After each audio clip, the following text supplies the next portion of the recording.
ओम नमः शिवाय। मैं हूं एस्ट्रोलॉजर के सिन्हा और मैं अपने यूट्यूब चैनल पर आप सभी का हार्दिक स्वागत करता हूं।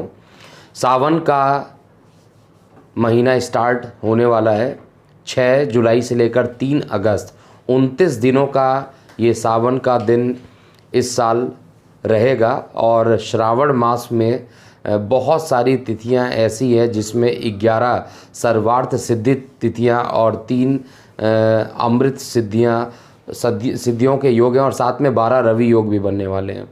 तो सावन के महीने में बेसिकली आपको क्या क्या करना चाहिए, क्योंकि ये सावन का महीना बेहद ही सौभाग्यशाली होता है और इसमें भगवान शंकर की अगर आपको कृपा चाहिए, अगर आपका चंद्रमा पीड़ित है और किसी कारण से आपके खर्च बढ़ रहे हैं, किसी कारण से मानसिक रोग से आप ग्रसित हैं और आपकी शादी नहीं हो पा रही है, विशेष रूप से शादियों के लिए भी सावन का जो सोमवार होता है वो अत्यंत श्रेष्ठ माना जाता है ग्रंथों में। तो आइए हम जल्दी से समझते हैं कि इस सावन का जो सोमवार रहेगा अर्थात 6 जुलाई को जैसे ही कृष्ण पक्ष प्रतिपदा स्टार्ट होगी, कौलव करण होगा और चंद्रमा उत्तराषाढ़ा नक्षत्र में प्रवेश करेगा, इसके प्रवेश करते ही ये सावन का सोमवार स्टार्ट हो जाएगा। इसके साथ कुछ प्रमुख तिथियां भी रहेंगी, जैसे 10 जुलाई को जो पंचमी पड़ेगा वो मौनी पंचमी कहलाएगी और साथ में 18 जुलाई को मंगला गौरी व्रत का भी डेट निकलेगा, जिसमें भी काफ़ी कल्याण हेतु लोग काम करते हैं और उनको भगवान शिव की कृपा प्राप्त होती है। तो आइए हम समझते हैं कि पुराणों में या वेद पुराणों में क्या कहा गया है। ये शिवरात्रि हम जो सेलिब्रेट करते हैं वो आखिर क्यों करते हैं, उसका क्या पौराणिक महत्व है, इसको समझा जाए। तो पुराणों के अनुसार जब समुद्र मंथन हो रहा था तो उसमें अमृत और विष का निकलना और बहुत सारे रत्नों का निकलना लगातार ग्रंथों में वर्णित था। तो जब विष निकला उसको किसी ने भी ग्रहण करने से मना कर दिया और फिर भगवान भोलेनाथ ने इसको ग्रहण किया और जब इन्होंने ग्रहण किया तो इनकी जो शरीर थी, भोलेनाथ की जो शरीर थी उसमें अत्यंत ऊष्मा ऊर्जा निकलने लगी और उसको शांत करने के लिए सभी देवी देवता उनको जल समर्पित करने लगे। इसीलिए भोलेनाथ के शिवलिंग पर जल चढ़ाया जाता है। और सावन का जो सोमवार होता है, साइंटिफिकली क्या होता है उसको हम बाद में समझेंगे, एस्ट्रोलॉजिकली क्या होता है उसको आप समझिए। सावन के सोमवार में सबसे पहले तो दूध को नहीं पीना चाहिए। दूध का पान करना बहुत ही नुकसानदायक होता है सावन के सोमवार में, क्योंकि दूध जो है हम भगवान शंकर जी को अर्पित करते हैं, तो उसको हमें सेवन नहीं करना चाहिए, सबसे पहला चीज़ है। और ये पुराणों में स्पष्ट रूप से लिखा हुआ है। इसके अलावा आपको सब्जियों में विशेष रूप से हरी सब्जियों को भी बहुत ध्यान से खाना चाहिए, क्योंकि यहाँ पर बहुत सारे कीटाणुओं के पाए जाने का, क्योंकि बरसात का भी मौसम रहता है तो यहाँ पर साइंटिफिकली देखा जाए तो बैक्टीरियल वायरस ज़्यादा पनप जाते हैं, इसलिए हरी सब्जियों का सेवन भी इस समय बहुत देख कर समझ कर ही करना चाहिए। और बैंगन बिल्कुल भी नहीं खाना चाहिए क्योंकि इसको पूर्ण रूप से अशुद्ध माना गया है। प्याज और सेवन का प्रयोग भी वर्जित माना गया है। इसके अलावा जो भोलेनाथ को हल्दी मत चढ़ाइएगा। भोलेनाथ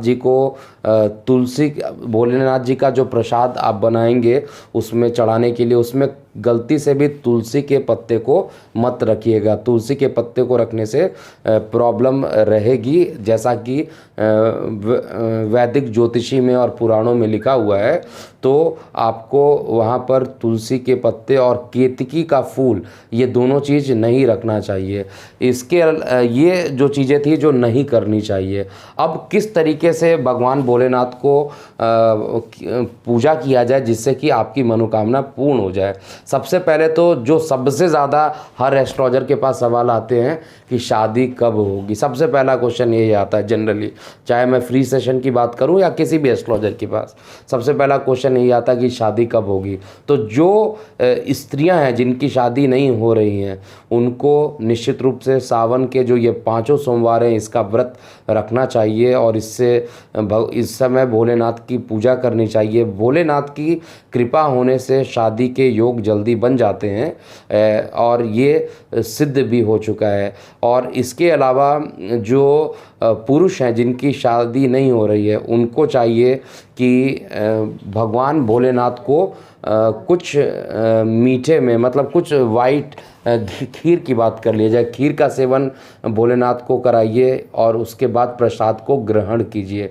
या आप जो वाइट कलर में आप चाहिए तो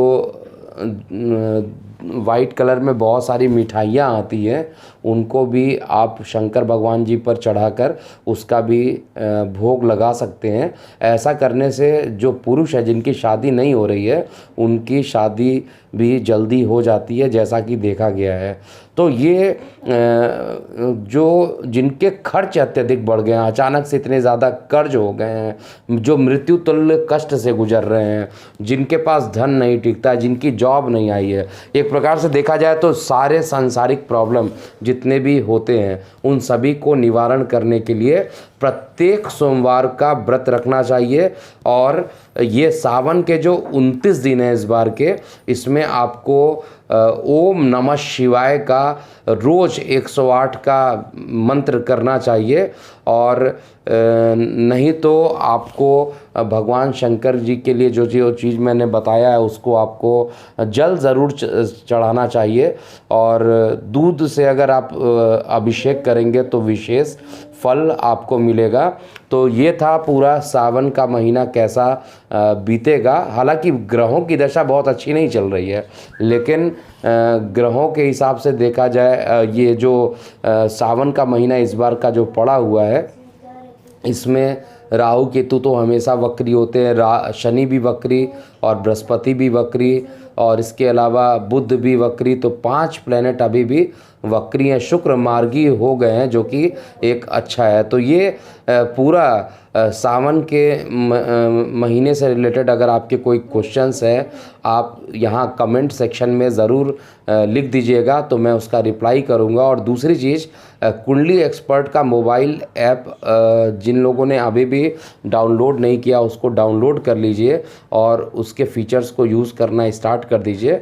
और 15 जुलाई का जो सेशन होगा वो रात्रि 8 बजे होगा, जिसको फ्री सेशन कहा जाता है। तो अपने बर्थ डिटेल भी आप ऐप के माध्यम से रख सकते हैं और ऐप के माध्यम से करने के लिए आपको ऐप डाउनलोड करना पड़ेगा और फ्री कुंडली सेक्शन में जाकर जो ईमेल आईडी दिया गया है उसमें आपको अपना बर्थ डिटेल सबमिट करना होगा और उन्हीं में से प्रश्नों के उत्तर दिए जाएंगे। तो अभी के लिए इतना ही। भगवान भोलेनाथ आप सभी की मनोकामना को पूर्ण करें और सावन का महीना एक अच्छा महीना साबित हो, ऐसी भगवान से मैं प्रार्थना करता हूं। और अभी के लिए इतना ही। मैं हूं एस्ट्रोलॉजर के एम सिन्हा। ओम नमः शिवाय।